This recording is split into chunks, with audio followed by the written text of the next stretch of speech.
For today's video mga ka-DIY ay gagawa naman ulit tayo ng panibagong design na simpleng-simple at napakadaling gawin. Kung maikli lang yung tela mo at nagtitipid ka sa tela, itong design yung gagawin nyo sa inyong table skirting o table decor. Unang-una, gumawa lang tayo ng knife pleats para sa ating base. Yung pangalawa naman ay mag-i-insert tayo ng color. Pagkatapos, hanapin lang natin yung center ng ating table. Yung cloth na gagamitin natin ay kulay red. Dapat hatiin nyo yung tela nyo, meron sa left, meron sa right. So yung center yung ifo-fold natin para mahati siya.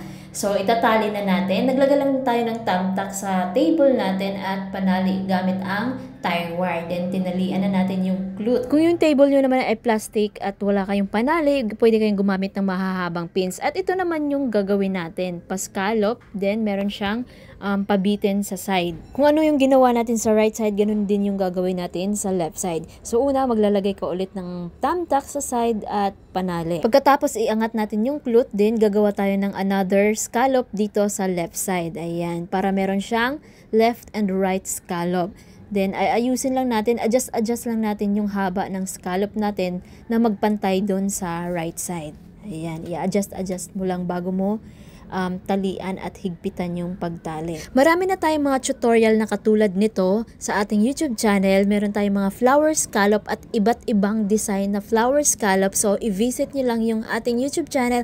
I-click ang playlist para makita mo yung album ng ating. Sa mga previous video natin, meron tayo dyan mga iba't ibang design at marami kang mapagpipilian. So, pagkatapos natin matalian, aayusin lang natin yung pagtali para maging ponytail yung look ng side natin para hindi makita yung thumbtack sa gilid. At syempre, itatago natin yung sobrang panali natin sa ilalim. Ayan.